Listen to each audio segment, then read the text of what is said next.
Hello students, so this is the video lesson 36 and here we are discussing about the single slit diffraction and the type of the diffraction is the Fraunhofer.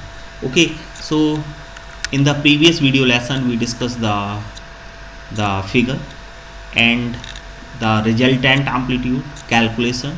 So we obtain the resultant amplitude are at any point of the screen, and in the figure there is a point P on the screen is given by A sin beta upon beta.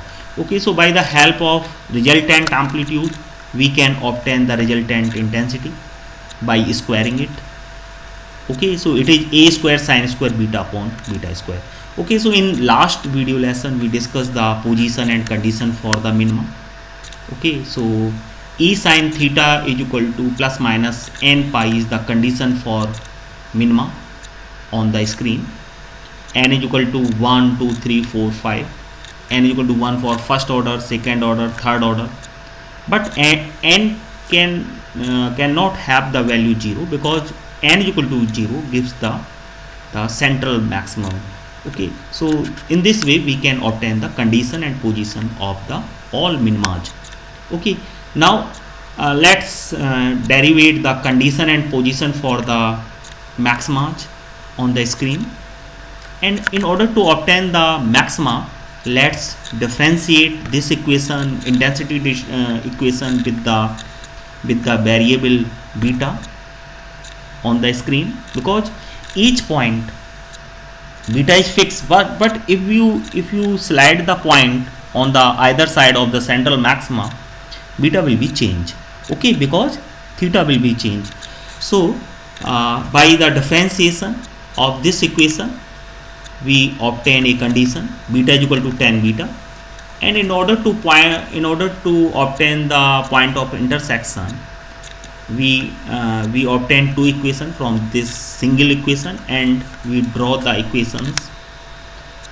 Okay, and in this way the intersection points are approximately comes to be 0, 3 pi by 2 plus minus. Obviously this is plus minus 3 pi by 2 and 5 pi by 2, 7 pi by 2 and 9 pi by 2. Okay, beta is equal to 0 is corresponding to the central maxima. Beta is equal to 0 means theta is equal to 0 is the condition for the central maxima. Now the all other values of the beta, all other values plus minus 3 pi by 2 plus minus 5 pi by 2, 7 pi by 2, 9 pi by 2, all these beta values gives the position and condition for the secondary maxima present on the either side of the central maxima. So in general the other secondary maxima can be written by this condition, or you can solve by putting the value of beta, and finally we obtain the condition for the secondary maxima. Okay, so now let's see the intensity of these maxima. Okay, so the intensity formula is, what is the intensity formula? Intensity formula is this: I is equal to A square. At central maxima beta is equal to 0, so let's put the beta is equal to 0, so it will become indeterminate. So by applying the D'Hospital rule we can obtain the intensity at the central maxima, Cm for central maxima, and it comes to be A square, and let's write A square is equal to I naught. So this is the maximum intensity on the screen which is obtained at the central point C. Okay, now let's see the intensity at the secondary maxima. So here we are going to calculate the intensity of first secondary maxima. The first secondary maxima is obtained at beta is equal to 3 pi by 2. So let's put the 3 pi by 2 value, it is minus 1, and the square of minus 1 gives you plus 1, and in this way it is 4 upon 9 pi square A square. A square is equal to I naught. Okay, so it is I naught upon 22. I naught is the intensity of the central maxima, so it gives the 4.5% of I naught. Okay, so there is a heavy fall of intensity from the central maxima to the first secondary maxima, and you can observe this fall in the figure also. Now let's calculate the intensity of the secondary maxima. Secondary maxima is obtained at beta is equal to 5 pi by 2. So by putting the value of pi by 2, it is also the odd multiple of pi by 2. So the value of sine 5 pi by 2 is minus 1, which gives plus 1 on squaring it. So the calculation reached to I naught upon 62.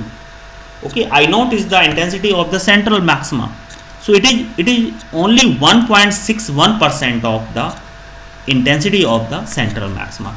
And in the similar way, we can obtain the intensity of some other secondary maxima. For example, the third secondary maxima, the intensity is only 0.8% of the central maxima.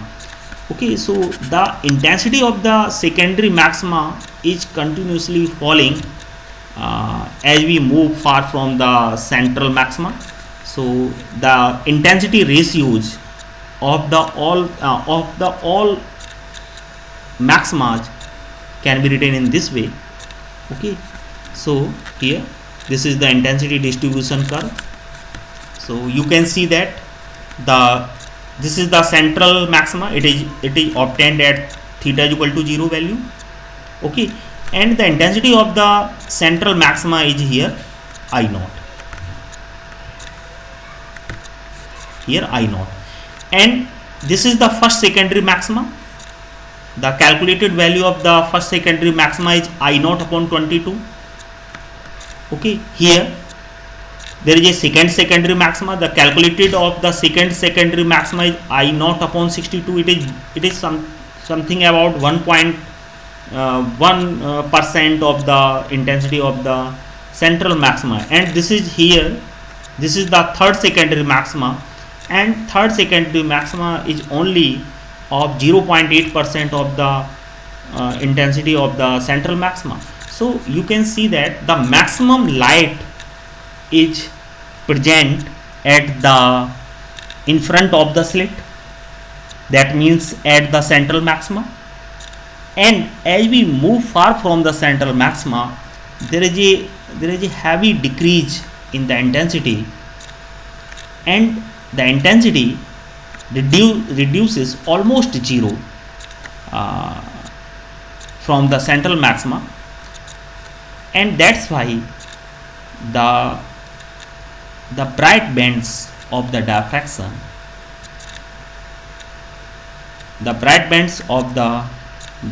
pattern don't have the equal intensity distribution. The maximum intensity is concentrated on the central maxima. Okay, so central maxima is obtained at theta is equal to 0. First minima, this is the first minima, is obtained at lambda upon E. What is the equation of minima? It is given by E sin theta is equal to n lambda. So what is the value of theta for the first minima? So it is approximately lambda upon E, because theta is very, very small. Okay, so here this is the second minima. It is obtained at twice lambda upon E. In between these two minima, there is a first secondary maxima.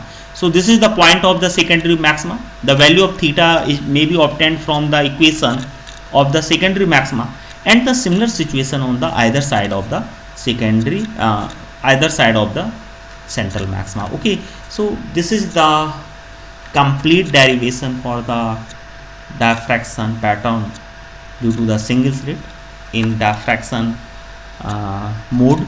Okay, it is very, very important question, and in this slide I show you the complete derivation and complete discussion about this derivation.